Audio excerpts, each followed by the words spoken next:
Hey, Sarah, how's it It's going? good. How are you doing? All right. Well, we are here in downtown San Francisco at Qualified Studios talking about the AI SDR movement. And I'm so pleased to have you on this episode that we've dubbed the road to confidence, which is how do you get confidence with an AI SDR? And of course, you are the VP of Pipe Gen here at Qualified, so there's nobody better to actually get a perspective on how to make it happen. So let's rewind the clock a little bit. And we're talking here about Piper the AI SDR, an inbound pipeline generation. And it was earlier this year, like the very beginning, Q1. It was like January and February. And I started running around the company saying, Sarah, we have to put this thing on our website like now. And all of a sudden it was like the very first AI that had ever been part of our website. And take me back to that moment in time. Like, how did you think about it? What were your reservations at the moment? Yeah, it's so funny you said running around. And I do remember a very specific Zoom call. And you were like, Sarah, you have to get this live on the website. We have to start testing this. And obviously, I had reservations. We'd never let AI like fully run on our website. Qualified had what we used to call auto pounce, which was part AI, where it was coming in and having that initial conversation, and it worked really well. But this would be the first time that we let AI have fully autonomous conversation. So obviously, that comes with reservations. And I remember you asking me, you said, I want you every other week in our all hands to have a confidence score. You need to come in a score out of 10, and you need to be able to tell the company, where are you at with that confidence? And I was like, well, I'm starting at a 0 because I have no idea. So if we're starting at 0, this road to confidence, you need every other week to come in and say. So we kind of sat down and set some goals. We said, if we're going to get to a 3, what does that look like? If we're going to get to a 5 or a 7, and then finally to a 10, what are those milestones that we need to hit in that road to confidence? So I think my reservations were initially is we haven't done this. I love working here marketing to marketers because I get to test our product. I get to give feedback, which is a very cool thing to do, but it's also a very stressful thing to do because I'm like the first one touching it before I've been able to see other people do this. So my first reservation was we've never done this before and no one else has actually done this before. So I'm like the first person really dipping my toe in this water. So how are we going to roll this out in a way that doesn't impact my pipeline number? Because yes, we need to test the product, but at the end of the day, you said pipe gen. Like that's what I'm being held accountable to. This needs to not impact that pipeline number. So that was my like number one and main reservations when we started at the 0 in the road to confidence. And we want it to be the first company, right? Obviously, yeah. If anybody is going to let AI run loose on their website with the dreams of generating pipeline, we have to be the Yeah, first gotta company drink our own champagne. that's using it ourselves. So here we were back in January and February, and I said to you, like, we are going to do this, Sarah. And you said, I'm not confident, right? And hence here we are talking about the road to confidence. So tell me, like, how did you map out the plan? What was the crawl? What was the walk phase? What was the run phase? How did you think about it? Yeah, so I think the like first crawl, real crawl was that auto pounce. Is I had saying 0 is not actually factual. I was But the above auto that. pounds, that was so small, Yeah, right? it's It was just like a small, but greeting. it was enough to like instill just enough confidence to like let it run a little bit. But the first real step is I'm like, I'm gonna let it run after hours. Because I can go look at the data. I can go look in Qualified's dashboards and analytics and know when my traffic is at its highest and when it's lowest. We even called that Project Night Owl. Like, let Yes, the thing run at night. had the Yeah. name. And we're looking, we said, okay, in the evenings, not only is our traffic lower, our ICP traffic is lower. So if I'm going to let loose this autonomous AI SDR to be having conversations, the testing around's got to be my lowest priority traffic that, again, I don't think is going to make the biggest impact on our pipeline number. Okay, so you start with a segment of traffic and a time of the day Yep. where nothing is really that risky. Totally. Okay. And if you're a demand gen person listening to this, you know that. You can look at your data, you can find that information and know the segments or the time of day that you're or even the geos that you're most willing to like Of turn course. this loose on. Every marketing team Yeah. probably knows that, right? Okay. So Project Night Owl was the first one, and that started to instill a little bit more confidence. But that also meant the next day I'm waking up and I'm reading all these conversations that happened overnight. The con of that is a lot of times the traffic that comes in overnight, again, it's not high priority traffic. It's not traffic that would normally It's not convert. actually indicative of the type of Totally. traffic that you're really going after. So what is it really testing, Yes. right? And it was testing messaging. And that was a good test to run was, did I onboard Piper properly? Did I give her the training materials and the onboarding materials? And did I spend the right amount of time onboarding her that I should have? And that was when I got the confidence of, yes, we actually did have the right information given to Piper. She was saying the right things, but it wasn't a big enough data set for me to feel like fully 100% confident to go from crawl to run. because again, it wasn't the right traffic and they're not asking the questions that I knew the prospects that are actually going to book meetings would be asking me. Okay, so what was that next phase? So that next phase then was like weekends and some of our like medium priority segments. So if you're listening to this, you use qualified, you know that we bucket all of our traffic into what we call segments. And that means I sit down and I prioritize all my traffic into segments. And I've got my highest priority, which for us are people who are clicking on book a demo buttons. They click through an email and come to our website. They're showing really, really high intent. That was my highest intent, and that's what I was saving for the end. Those are the ones that I've got to be at a 9 out of 10, 10 out of 10 before I'm going to let Piper have these full conversations. The middle was like top of funnel visitors. They're coming to the website. They've maybe never been there before. They're anonymous. They're on pages that typically don't indicate to me that they're showing a lot of interest, like content pages or, even product pages we started to test her on. Like, can you answer questions on product pages? Didn't let her loose on pricing yet, didn't let her loose on book a demo yet or talk to sales buttons yet. That was reserved. So that was kind of our like walk segments that we started testing her on, and it was during business hours. Okay, so just for to make sure the audience is fully caught up to speed, what we're talking about here today is Piper the AI SDR and letting her run wild on the website. But what are we actually comparing her against? We're comparing her against what a human SDR would do, which is staff your website and do live chat, right? So what would a human SDR do is they would work during business hours. They would use the qualified kind of web UI to monitor all the traffic and look at all the segments. They might proactively initiate a conversation. They might be doing Q&A. They might be responding to inbound chats. They might be pushing meeting bookers for their account executives to generate pipeline. So traditionally, a human would do all this, like probably only during business hours. And that's why when you're talking about bringing AI in to actually do this job function, like do these tasks, you kind of started at night because you're like, I don't even have any coverage at night There was anyway. never coverage today. And then you're like, let me go to my medium pages and see how this thing actually performs. But ultimately, the end goal, I think, for all of us is you don't have any SDRs doing live chat at all. That's the goal. Like SDRs are not actually great at live chat anyway, because you have to be so reactive. You have to be so reactive. You have to be Johnny on the spot. You have to be working nights and weekends. It's a really tough job, let's be honest. But the dream is that around the clock, 24/7, you can have Piper, the AI SDR, perform this job function and do it better than a human. So let me ask you the question, when did you get to the run phase? What was it that got you to that confidence level that you could unleash Piper to your highest value traffic on your highest value pages, and she was going to perform as good or better than your best SDR? Totally. And I actually want to circle back to one thing you said there, which was the human SDRs are on the website. They're having those proactive conversations. They're pouncing in. But the problem was that wasn't always true. And when I talk about putting Piper in the walk phase and she was on those like medium priority segments, as a demand gen marketer, I know there's probably some diamonds in the rough in there. There's some people that might be ready to buy. They're anonymous. They're doing research. I can never have a fully staffed team enough to talk to everyone on my website at any given time. There's no way, nor should they. It's not a good use of their time because they don't know if that medium traffic is going to convert. So testing Piper there was a good middle ground because I'm like, that human would never have time to pounce in and have that conversation anyway. And if she can even find me a few conversions within that, it's better than it was before. It's better because before it was nothing. There was no one talking to those people. So I'm testing her there, which is there was never a human there anyways. So I think to that point, when you're talking about, then the next step was, okay, but now it's those segments where there are humans having conversations. This is where humans are spending their time. Okay, so how did you think about that? Were you thinking that Piper would initially greet people and then pass it off to the humans? This is the highest value traffic, right? Or did you just say like, let her go? I think we tried that initially and we're like, maybe she starts that conversation, she hands it off to a rep. But there was this one moment where I remember, again, we have a lot of website traffic. Most people listening to this have a lot of website traffic. And human SDRs can only have a handful of good conversations at any given time in live chat. It is just a bandwidth issue. And that's like 3 or 4 before you just cannot get into timely, solid, personalized responses. And the one memory that stands out to me is I was watching in Qualified because we've got our live view. And in these early days of this road to confidence, I did spend a lot of time watching what was happening. What is Piper saying? How is it comparing to my human SDRs in their conversations? And there was a visitor that had come in from what we call our 1-2 punch.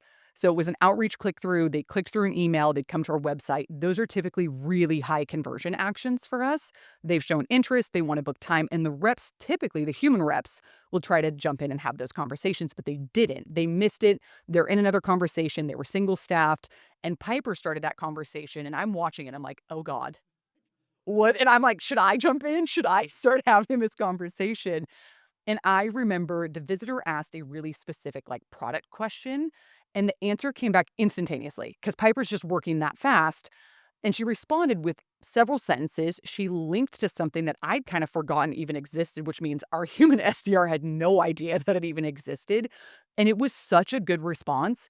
And the hyperlink to the asset, I just remember I had this light bulb where I'm like, I would never expect a human SDR to have answered that question in the way that they did. And I was like, I've done it. Right. It was like you started the year 2024. You started the year with extreme skepticism around what could this AI do? What is this AI gonna say? Is this thing Is gonna Craig gonna make me just bomb my is this thing pipeline gonna go number? off the rails? Is it actually gonna be chit-chatting, but actually not booking meetings? Is Totally. like a lot of skepticism at the beginning of 2024. And here we are in November 2024, and you're like 100% there. But I'm sure there's demand gen leaders who are out there who are kind of where you were 10, 11 months ago. And I just think the story you just told is like there was a moment where you realized this thing is better than any human SDR could be. It's just because, look, we asked the world of SDR teams. You know, I've been in the industry long enough to remember when we just created the very first SDR team. And then we started asking so much of them. What do we expect? We expect you to work all the time. We expect you to be, Johnny or Jenny on the spot. Like, don't get up and get a cup of coffee because somebody might chat, right? So we expect them to then be all knowing about our product. Like, who could possibly do that, especially at the average age group of an SDR? And then what about when there's like an influx of demand? Like, oh my God, how the heck do you multitask, right? And then you're also multitasking, not just working the website. You're also like over kind of following up with leads and sending emails. And like, how could you possibly do it all? It is impossible. And then that moment happened for you where you were like, whoa, this thing just did something that no human could do. It knew who the visitor was. It segmented them. It proactively knew that somebody was already emailing them, that they clicked through to the website, that they were looking at this. It handled a product question, and then it booked a meeting with the right In, account like, executive, seconds. and it did it in seconds, and it knew it was like all knowing. You're like, how can you ever expect a human answer to do that? And so as soon as everybody has that moment, I'm sure there are many listeners right now who are out there going like, they're still in they're still in step one on the road to confidence. Everybody will have that moment where you realize, whoa, this is where the world is going. Human SDRs in the not too distant future will not need to staff live chat. Human SDRs will not, in the not too distant future, will never need to respond to an inbound lead ever again. So if that's the world that we're going to, like, what's your advice out there for demand gen leaders? Like, how should they go about thinking about this? How should they set up their crawl, walk, run? How should they go on their own journey on the road to confidence? What's your advice? Yeah, I think the best part about qualified is there's no one size fits all. Like, no one's gonna tell you this is what you have to do. And even the way that I did it is not necessarily gonna be the right way for every business. So if you're listening to this, you're a marketer and you're like, I really need something like this because you're starting to like buy into this concept of yes, human SDRs cannot do this all at the same time, simultaneously, have these responses, be as detailed as they are, know everything that's happening. To your point, that's an impossible ask of them. Look at where you need help right now. Is it like me where it was like, you know what, off hours, I don't have rep staff in this. I can't ask my SDRs to work 24/7. I don't have reps in geos that I'm getting website traffic from. If that's the case, you can start in kind of the same manner of after hour cover, weekend cover, where you don't already have humans. However, if then you're looking at your business and you're like, I'm short staffed on SDRs, I do not have, and we have so many customers that say this, they're like, I don't have the time, resources, money to go scale my SDR team to keep up with the demand that we're getting right now.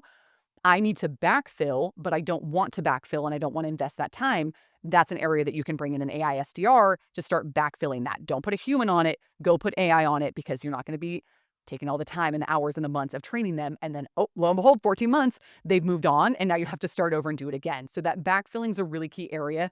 Or we have customers that just set her loose immediately on their website because they've seen the value of it. They've heard our customers talk about it. They know that it's working, and they'll let her run fully autonomous on the website. So if you're listening to this, you don't know where to start. First, evaluate where's your area of opportunity within your marketing team. Is it the after hours? Is it backfilling? Or is it like, I need something right now fully autonomous?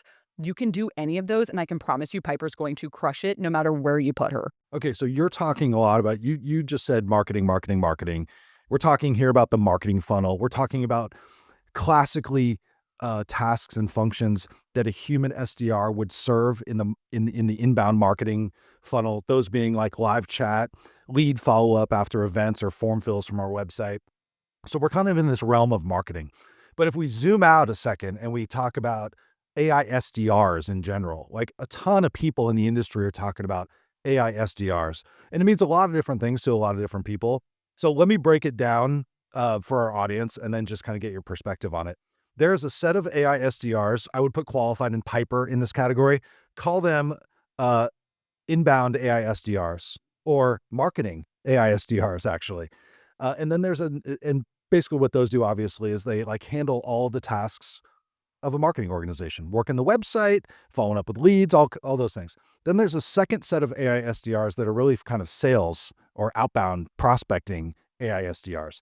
And of course, they, knock on doors and they send LinkedIn messages and they do cold calling and they do some email prospecting.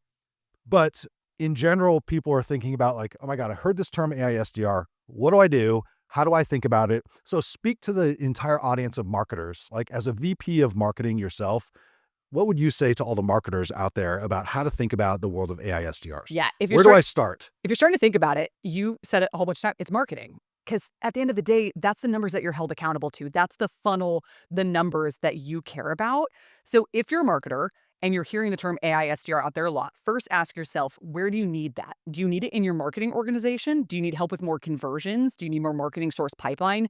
Is that the number that you've got a CEO and a board breathing down your neck asking about? Then that's where you need to focus, is finding an AI SDR that focuses on inbound. To your point, live chat, form fills, nurture emails, all the things that marketing touches about and worries about and influences pipeline. That's where an AI SDR for inbound can help. Now, if you're looking at different vendors and you start hearing things like prospecting, outbound, LinkedIn messages, that's sales. Like that's a sales and outbound motion. So yes, your business might need help there, but typically as a marketer, that's not the area that you're going to focus on. And the area that you can make the most impact on right now and the numbers that you're going to be held accountable to is that marketing and that inbound number. So look for an AI SDR that's going to influence that number and those metrics. Okay, so great answer, Sarah. We started this conversation talking about you on your road to confidence with Piper the AI SDR working the marketing funnel. You started on the website. You said Piper's going to work the website. She's going to she's going to engage visitors. She's going to have conversations. She's going to do Q&A. She's going to segment them.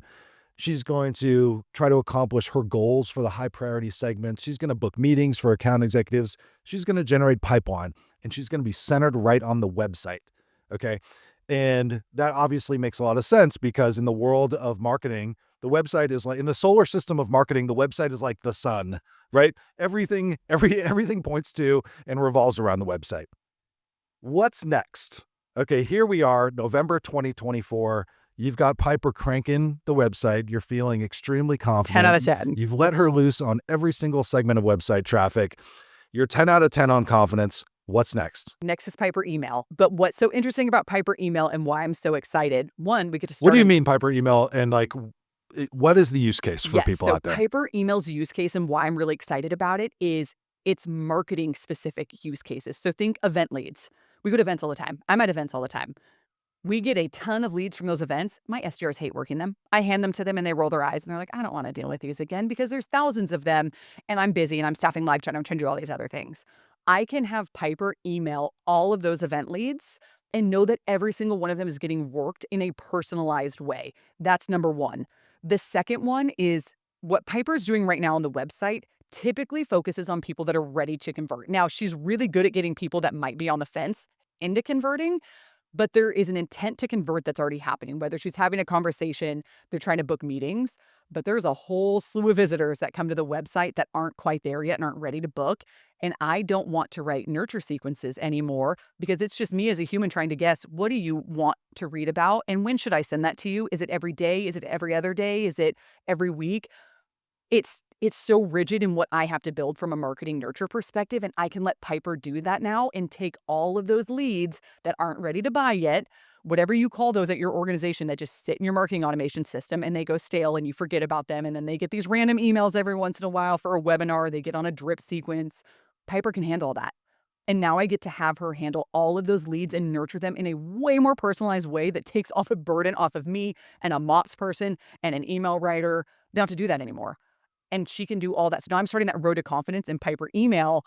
But the great thing about this road to confidence is because I've already done it once with Piper and I know it's all the same technology, I'm not starting at zero It's the again. same AI, Same right? AI. The same It's brain, the the same same Piper that I've training, the watched same crush it segments, the on the same website. goals. Yep. So the way you just explained how you think about email follow-up, you just talked about a funnel and you kind of said, hey, there are people literally who filled out a form on my website that said contact sales.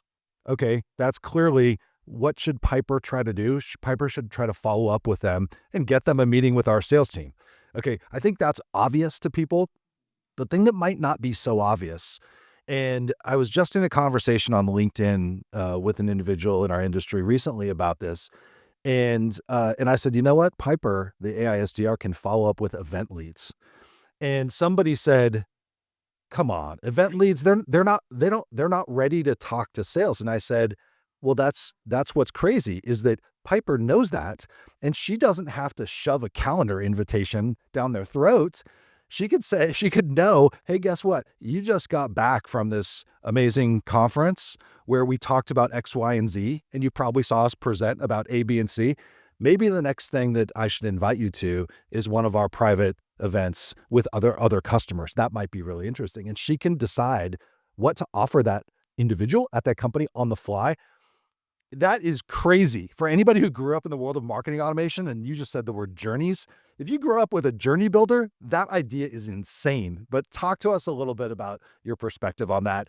Having been somebody who's implemented it all, you've implemented Marketo and Pardot, ABM and HubSpot, Pardot all and of it. 6sense, and like you've seen it all through the ages. Like, talk to me about your perspective on that idea alone. So, and I think the event one in particular, like you said, that's crazy because I can't come back from an event and tell my SDRs, my human SDRs, I don't care that you have a quota to hit. I want you to hit every single person on this. And even if they're not ready to buy, you better give them a personalized message. You better send them to invite them to some. They're never going to happen. They're just going to ignore me. They're like, thanks, Sarah, but I have a quota to hit. So I'm not doing this.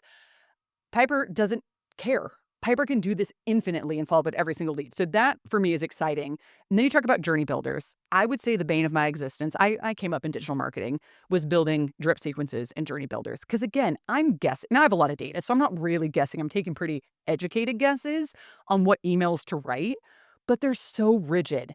And as humans now, we have this like Rigid templates, rigid rigid templates. send times, And then I can try to make these like branches, but rigid again, workflow. I'm guessing at when do I branch and what's the action you want to take? And oh, is it that you clicked an email, but was that click a bot click? Like, I don't know.